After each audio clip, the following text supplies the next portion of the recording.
Ever feel like you suck at this job? Motherhood, I mean. Have too much anxiety and not enough patience? Too much yelling, not enough play? There's no manual, no village, no guarantees. The stakes are high. We want so badly to get it right. But this is survival mode. We're just trying to make it to bedtime. So if you're full of mom guilt, your temper scares you, you feel like you're screwing everything up, and you're afraid to admit any of those things out loud, this podcast is for you. This is Failing Motherhood. I'm Danielle Bettman, and each week we'll chat with a mom ready to be real, sharing her insecurities, her fears, her failures, and her wins. We do not have it all figured out.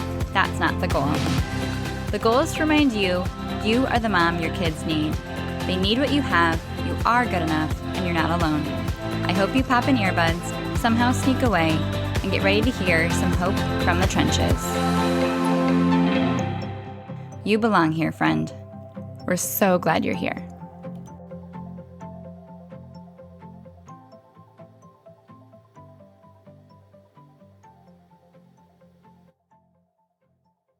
Hey, it's Danielle. Welcome back. So glad you're here. We are diving in today to your No Judgment Guide to Screen Time Part 2. If you missed Part 1, go back and listen to that. It was 2 weeks ago. I actually had this episode completely finished and uploaded to my hosting platform, and then I realized that I hadn't told you guys about my new free resource that I just shared on Instagram last week. So I am re-editing this and adding it in. And if you do not follow me on Instagram or you're not on Instagram, go find me right now.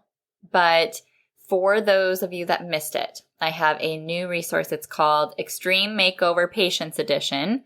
And it is all about the tools that I use with my clients to help them sort through their triggers, figure out new coping mechanisms, find new awareness on what is actually going on in my brain in these moments. Why do I lose it so quickly? Why does this bother me so much?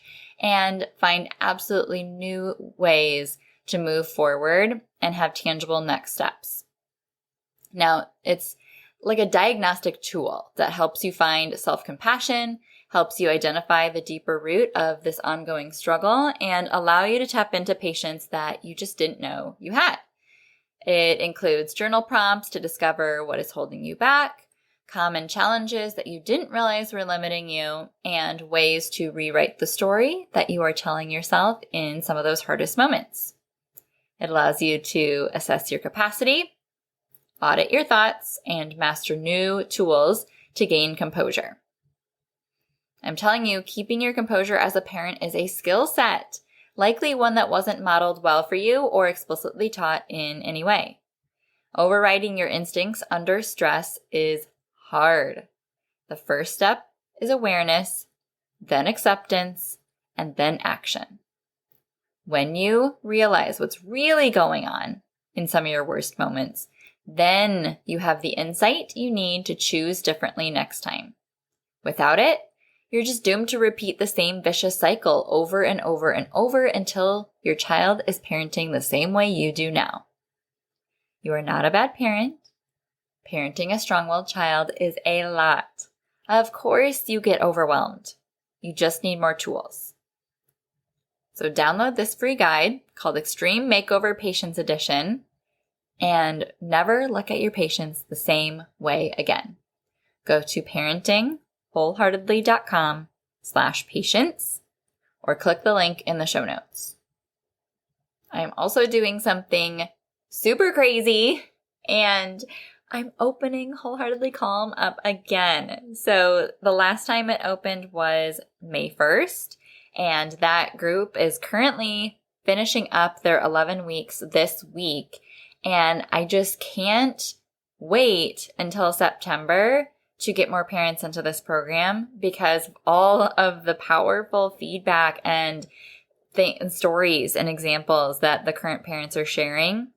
And I just really hate the whole idea of like launches and making this big deal and making my timing work for you. I would much rather it be that you seek out the support when you need it most and it makes the most sense for your family.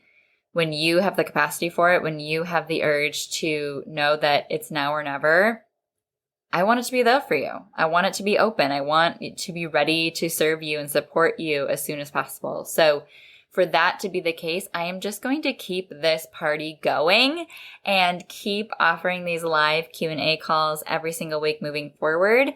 And when it is the right fit for you, you just let me know. You just send me that message on Instagram that says calm.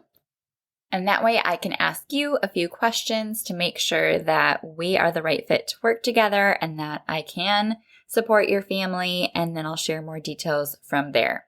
So whenever you're listening to this, Wholeheartedly Calm is now an option for you. There is a special incentive for the first 3 families that sign up right now. They will save $500. So if that's you and you're listening to this on the day it comes out, do not hesitate.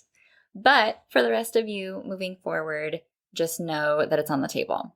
Because improving your patience is only one piece of the puzzle.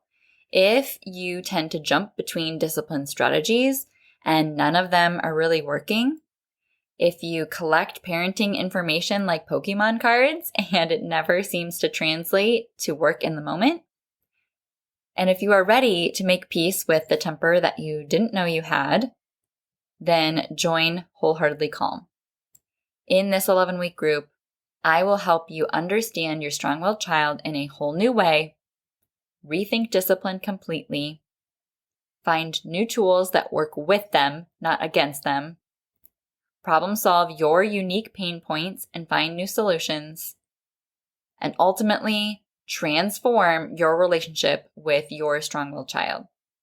With no guilt, no shame, no judgment, just growth. If you're even a little bit curious about how that works and have some hesitations, either about the investment or about being in a group program, or wondering if your partner can join, or all the other semantics that go into making this decision, just send me that first message that says calm, and I will take it from there with no obligation. I don't bite, I promise.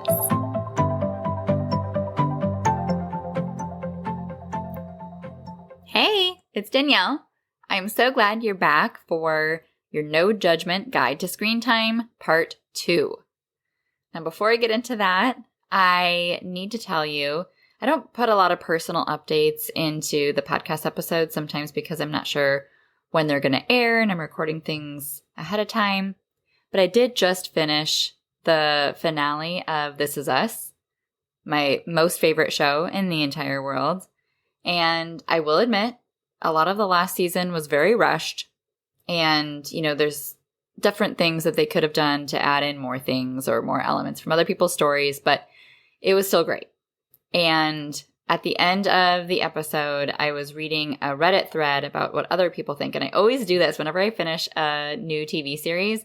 I go to Reddit, and it's the only thing I use Reddit for, but I go into like the specific thread for that episode and I just hear what other people's thoughts were. Because it creates like this feeling of like I'm not alone. I love the community aspect around hearing just other people's thoughts about what they thought of the episode or their thoughts about the finale. And it like somehow creates closure for me. So I was doing that. And one of the comments really struck me where it was like, I feel like the show, really puts Rebecca, the mom, on a pedestal. And, that they were her and Jack were such great parents, but yet their kids ended up with substance abuse addiction, needing to go to therapy, an eating disorder, and, all this trauma down the road. And it really did make me think because I was responding to the episode being like, oh man, my marriage isn't as strong as theirs was, and my parenting isn't as good as hers was, and just like, feeling all the could have, should have, would have comparisons. And, we're so narcissistic. We're like, how does this apply to me? What can I learn from this show? And I realized when that person shared that, I was like, yeah, you can be as good of a parent as Rebecca Pearson, and you still cannot completely control or prevent or dictate your kids' life down the road, 30, 40, 50 years later. And that's the part that sucks about parenting, is that you're only one variable. We are a huge influence, but we are not the end-all be-all controller of their life for good and bad. And that's sucks because we want to be able to set them up for so much success, while at the same time, inevitably, they learn through their own life decisions. They have their own voice. They go through ups and downs and inevitable hardship as well. And that's so hard to watch as a parent. So knowing that you have the least amount of regrets as possible during the years that you know are really core to their brain development is really the best thing you can do to give yourself some clarity and confidence, because otherwise you're just constantly stuck in the insecurity of I'm not good enough for my child and I don't know what I'm doing and I'm throwing spaghetti at a wall hoping for some sort of good human at the end. And there still is no guarantees for that. You can be the best parent in the world. You truly can. And I don't think there is a perfect parent out there. Absolutely not. But I am not it. I just shared on my Instagram stories actually this morning that I came downstairs to work and my daughter slipped a letter underneath my door that said, "You are so mean, I hate you." So, winning as a parent.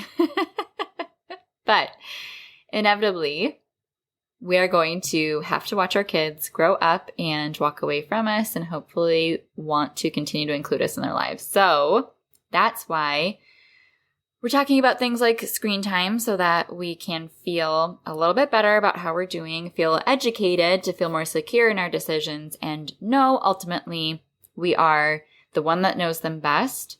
And there is constantly new technology and new things to keep up on. We are always going to feel behind. We're always going to feel like we don't have it all together.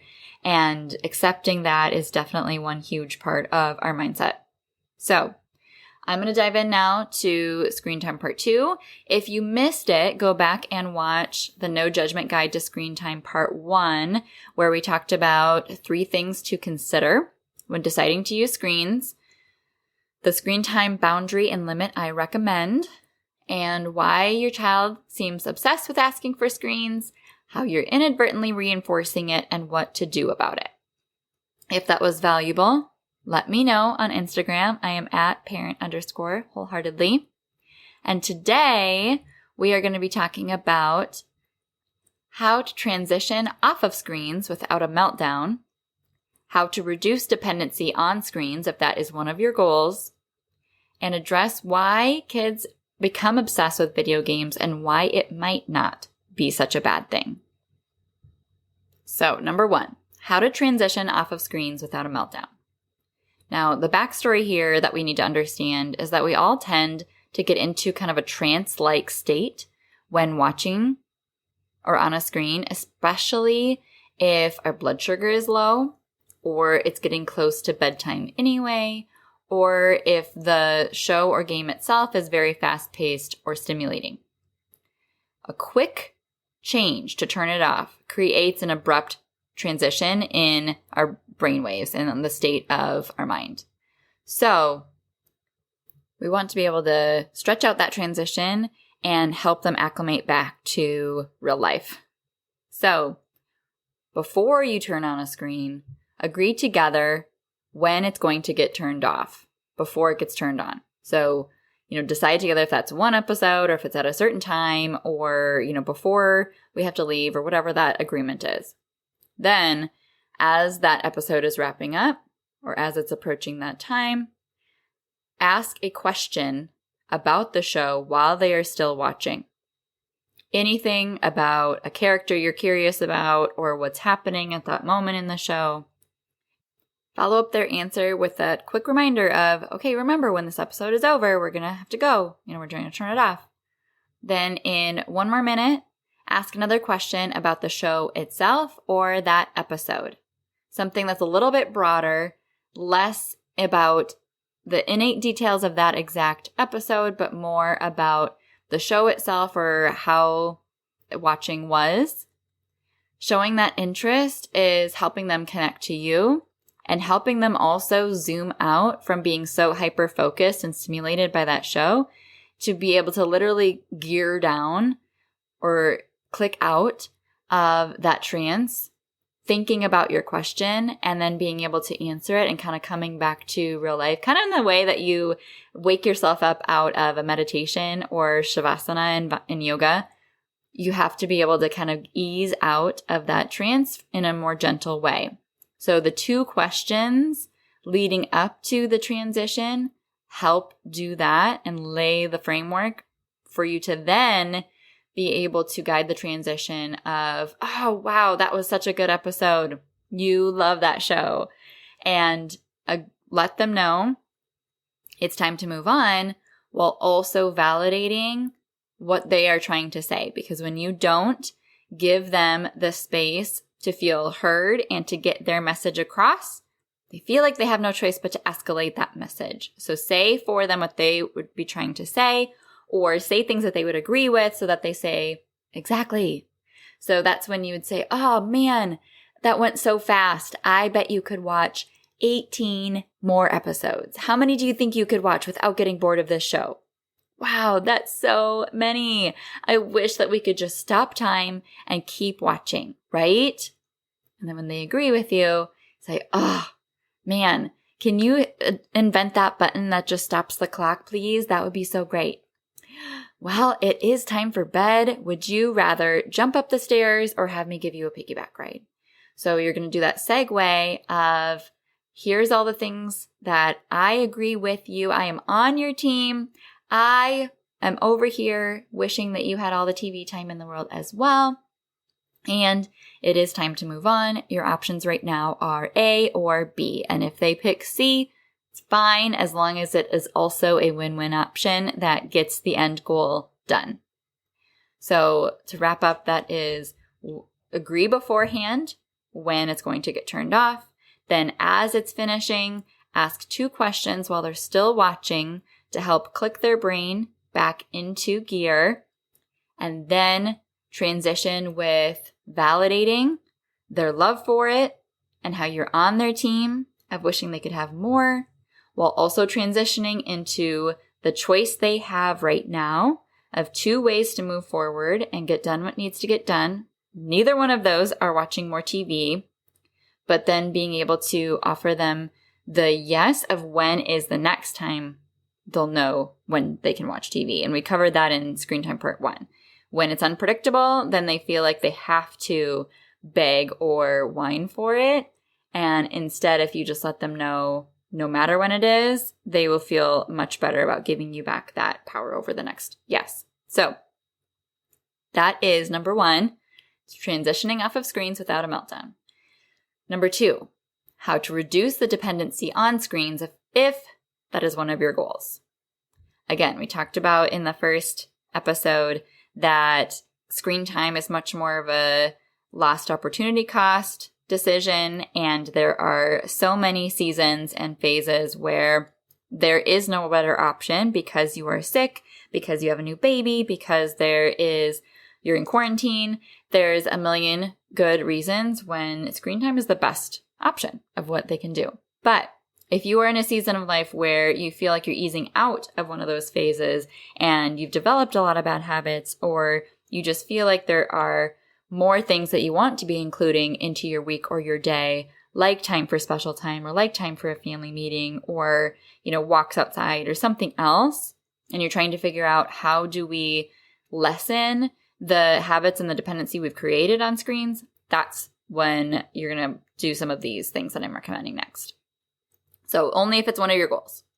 Now, the alternatives to screens is something that meets the same goal of that transition or that time period in your day. Now, you can totally just rip the Band-Aid, and like one of my clients did recently where they said, no more screens before bed, between dinner and bed. Instead, we are going to go on a family walk, or we're going to have special time and split up. You could do that. You just brace yourself that is going to be your one focus for now, and it's going to take a lot of energy and consistency on your part to carry that out. But that's great if you have that goal and you have the energy to carry that out. If instead you are wanting to keep things as quote unquote normal in your day-to-day routine, but just have something else to sub in to have less screen time hours, that's when you're going to want to find one of these alternatives, which is using podcasts, music, or audiobooks instead. So one of the things that we started doing, or that I recommended to a couple other clients as well, is getting out of the habit of right when you come home from school, turning on a screen. So they still needed to, as a parent, start cooking dinner, take care of some other chores, go through the day-to-day thing of getting home from work, but they didn't want to turn on the TV right away. What could they do instead? They could hold the kids' attention while keeping everyone quiet, keeping big emotions from the point of escalation after school at bay, and eliminate the opportunity for sibling squabbles by putting on an ongoing series of a podcast you're listening to or the next chapter of an audiobook that you were listening to as a family. Of course, you can always start playing that in the car on commutes if you want to decrease the dependency on maybe the screen you have in your car or other things that are causing problems in those moments. Turning on that audiobook or podcast will create instant peace because everyone needs to be quiet and listen. And that's not the time that they want to be talking about their day anyway. So the lost opportunity cost there is great because you're allowing them the opportunity to learn new vocabulary and, create other learning educational opportunities from that content. So as a family, we recently subscribed to Spotify Premium, the family option with accounts that set up kids' profiles. So it's a separate app even that's called Spotify Kids, where we can set up profiles for them that are dictated by their age, and then they can curate their own playlists full of approved music and podcast episodes. And that has been a game changer because they can search their favorite movie soundtracks. They can find other TV show theme songs. They can find new podcasts that are just on Spotify. I think my daughter's obsessed with this new one called Garden Keeper Gus. So that has been great.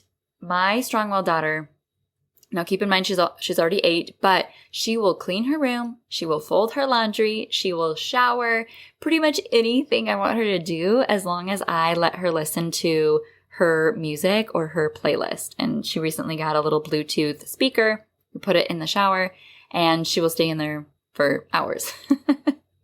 And so when in doubt, turn on music. It really shifts the mood of the day. Turning on even just a good playlist in the background when you're trying to shut the TV off will help regulate everyone's moods and vibes to however you want to create that vibe, whether that is upbeat or whether it is very calming. Use music to your advantage. So I'll link the Spotify family option in the show notes, as well as a couple of our favorite podcasts. We have loved the Big Life Kids podcast. We've also loved Story Pirates. But share with me on Instagram another favorite that you have at your house. There are so many good ones. For audiobooks, you can sign up for the Libby app.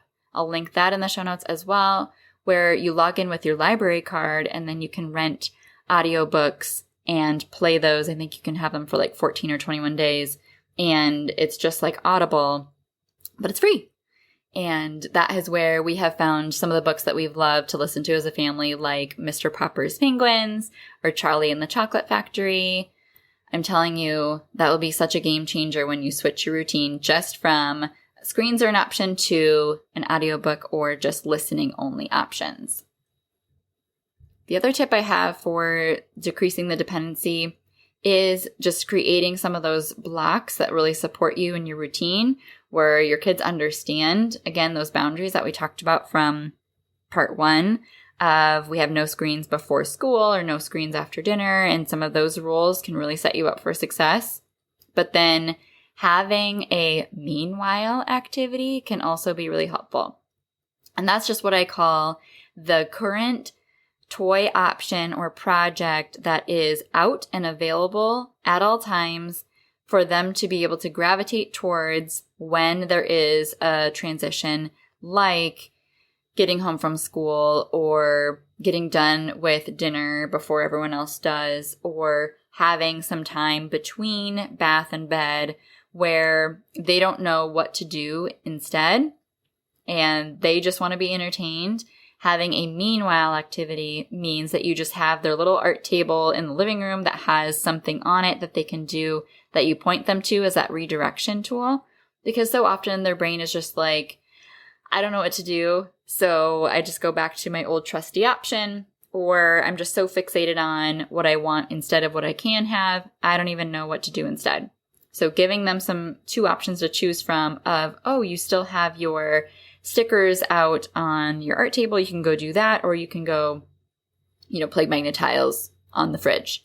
And if those options are kind of seasonally rotated, where it's just the thing that's out this week, that can be kind of the meanwhile activity, and then you put it away after a couple days and you get something else out and keep it out and then that can be the transition option.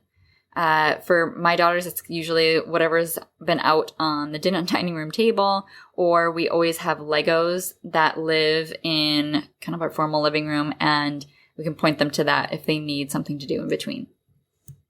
Lastly, I have one thing to say about video games.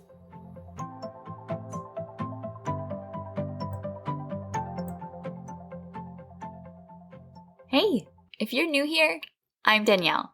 My company, Wholeheartedly, offers one-on-one and group coaching programs to help families with strong-willed kids age 1 to 7 prevent tantrums, eliminate power struggles, extend their patience, and get on the same page. It's kind of like finances. You can read lots of info about what a Roth IRA is and how the stock market works.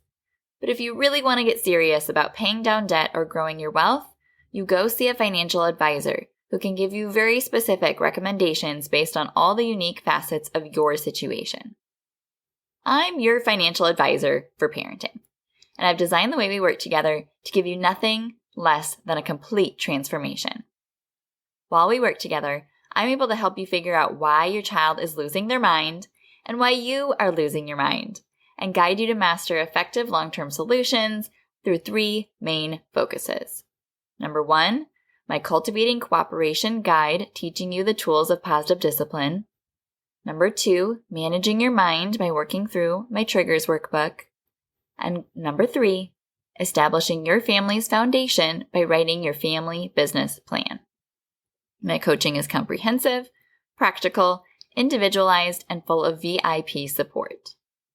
So, if you struggle to manage your child's big emotions, if you and your partner's arguments seem to center around parenting, especially if one of you is too kind and one of you is too firm, if you struggle to stay calm and be the parent that you want to be, it's possible to stop feeling like a deer in headlights when a tantrum hits, effortlessly move through simple directions and care routines without an argument, and go to bed replaying the way you handled the hardest moments and feel proud. If you have a deep desire to be the best parent you can be, and your family is your greatest investment, find me on Instagram, send me a message that says sanity, and I'll ask you a few questions to see if we'd be a good fit to work together. I can't wait to meet you. Back to the show. Okay, so the last thing is to address why kids become so obsessed with video games and why it might not be too bad. Now, I recently, I guess maybe like a year ago, I came across a YouTube channel called Healthy Gamer GG. And it is created by Dr. K, who is a psychiatrist. He is on faculty at Harvard, and he offers a whole channel full of resources as well as a course and parenting coaching on creating an alliance with your child around video games.